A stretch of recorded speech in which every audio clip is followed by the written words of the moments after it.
अच्छा, हनुमान जी की भक्ति करते हो?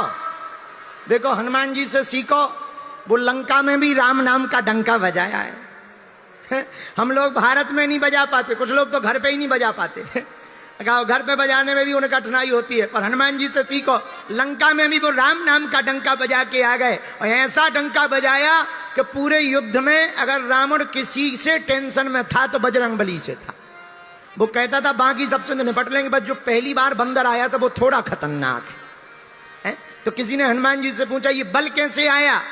तब हनुमान जी ने यही कहा, ये राम जी की कृपा है, हम अपने बल से नहीं चलते, राम की कृपा के बल से चलते हैं। जो राम की कृपा के बल से चलते हैं वो लंका में भी डंका बजा करके आते हैं।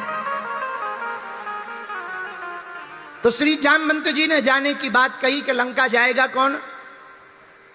सब अपने अपना बल को, प्रभाव को बतलाने लगे। अंगद जी से कहा तुम जाओ। अंगद कहो जाओ मैं पारा, जी संशय कछु फिरती बारा। अंगद जी बोले हम जा तो सकते हैं, वापसी में हमारा इंजन फेल हो सकता है, इसलिए हम नहीं जा सकते। कौन जाएगा? सबने अपना अपना बल बताया। तो किसी बानर ने जामवंत जी से ही कहा तुम हम लोगों से पूछ रहे, तुम ही चले जाओ, हैं? जो तुम हमें ज्ञान दे रहे कि तुम चले जाओ, तुम चले जाओ, खुद क्यों नहीं चले जाते हो? जामवंत जी बोले बलि बांधत प्रभु वाड़ियो सोतन भरन न जाए। भैया हमारे अभी बुढ़ापा आ गया, जब जवानी थी तब हमने जो है जवानी में 7 प्रदक्षिणा पूरी पृथ्वी की कर ली थी, अब नहीं कर सकते, अब बुढ़ापा आ गया, अब हम नहीं जा सकते। जब सब लोगों ने मना कर दिया तो अब कौन जाएगा?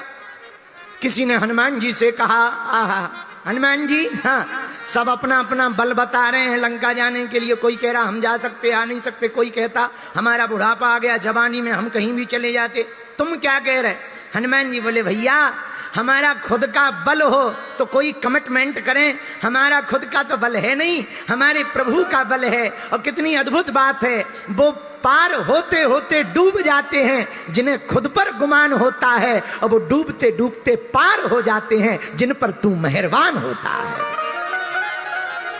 जिन पर भगवान कृपा कर दें। जा पर कृपा राम की होई, जिन पर राम जी कृपा कर दें वो समुद्र भी, बताओ इतना भारी समुद्र, हनुमान जी पार हो गए। पार नहीं हो गए, बीच में 3 बाधाएं आई, सुरसा, सिंह का, इनको भी हनुमान जी ने पार किया। लंकनी मिली, उनको भी पार किया। लेकिन देखना कभी हनुमान, सुंदरकांड पढ़ना, यही तो सुंदरकांड से सीखना है। जाते समय 3 बाधाएं, आते समय 1 भी नहीं। और कितनी अद्भुत बात है, भक्ति के मार्ग पर चलोगे तो बाधाएं आएंगी, पर तुम भक्ति को पा जाओगे तो फिर जिंदगी में कभी बाधा लौट करके नहीं आएगी। यूं कहें श्री जानकी जी ही किशोरी जी, श्री राधा जी हैं, राधा के जीवन में आते ही बाधा मिट जाती है। जानकी जी के आते ही हनुमान जी की जिंदगी में कोई बाधा नहीं आई। बोलो सीताराम, जोर से बोलो। और आई भी तो हनुमान जी ने मजा चखाया, वैसे पहले भी चखाया, फिर और डबल दुगनी ताकत से चखाया। जानकी जी से मिलने के बाद में रावण के सामने गए और रावण को हनुमान जी ने ऐसा मजा चखाया, आहा। कभी परम पूज्य श्री बहुत अच्छे संत हुए पूज्य श्री गणेश दास भट्टाचार्य जी महाराज जी की हमने एक पुस्तक पढ़ी, अद्भुत बात उन्होंने लिखी।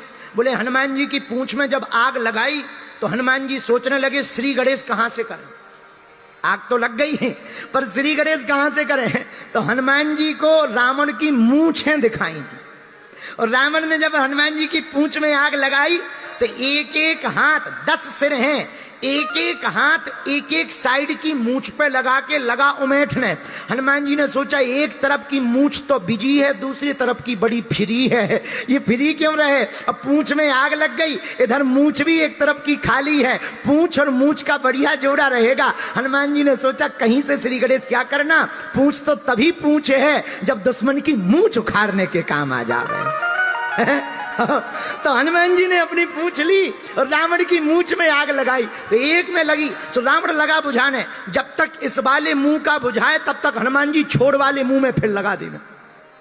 अच्छा अगल बगल ना लगावे ताकि बुझाने में रावण को भी टेंशन हो जाए। अच्छा 10 सिर हैं रावण के, 5 एक तरफ, 4 एक तरफ, तो वैसे ही अनबैलेंस में रहता है। जिस तरफ 5 है वो थोड़ा ऐसा रहता है, जिस तरफ 4 वो ऊपर की तरफ, जिस तरफ 5 है वो थोड़ा नीचे रहता है, अनबैलेंस में रहता है। ऊपर से मूंछ 10 हाथ इस तरफ 10 हाथ, तो एक तरफ के हाथों से तो वो उमेट रहा था, दूसरे तरफ की खाली थी। तो हनुमान जी कभी 5वें नंबर वाली में लगावे, कभी इस तरफ से चौथे वाली में ठोक देवे, कभी बीच वाली में ठोक देवे, कभी इस वाली में ठोक देवे।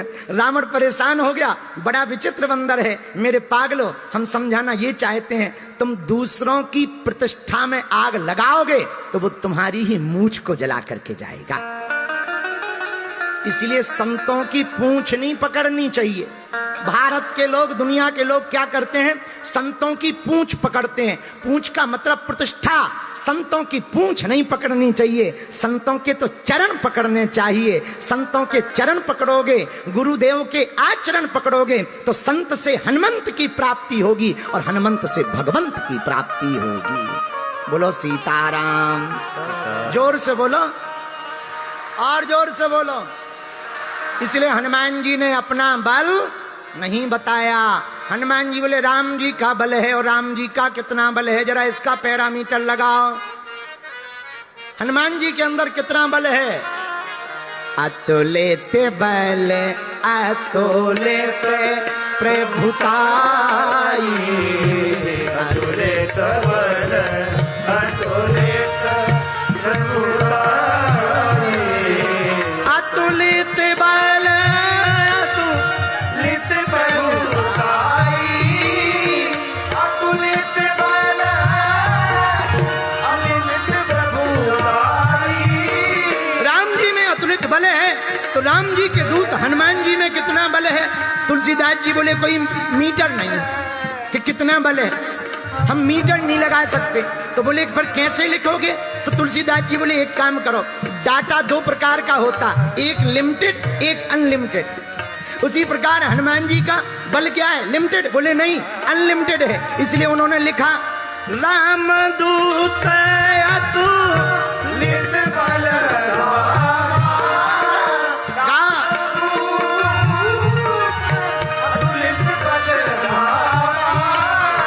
अंजनी पुत्र पवन सुत नाम, अंजनी पुत्र पवन सुत नाम, अंजनी पुत्र पवन सुत नाम, अंजनी पुत्र पवन सुत नाम। रामदूत अतुलित बल अंजनी पुत्र पवन सुत नामा, अंजनी पुत्र पवन सुत नामा, अंजनी पुत्र पवन सुत नामा, अंजनी पुत्र पवन सुत नामा। सीताराम सीताराम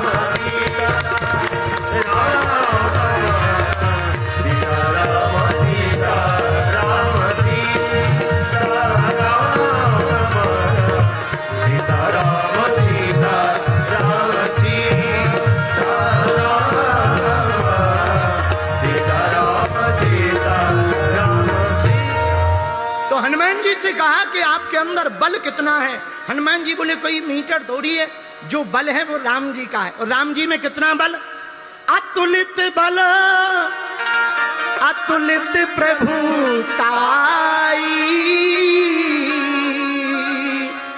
राम जी में अतुलित बल है, इनकी प्रभुता भी अतुलित है। अतुलित बल के धाम हनुमान जी इसलिए बने क्योंकि जासु हृदय आगार बसई राम सर चाप धरी। अतुलित बल के रूप श्री राम जी हनुमान जी के हृदय में बैठ गए, इसलिए हनुमान जी भी अतुलित बल के धाम हो गए हैं।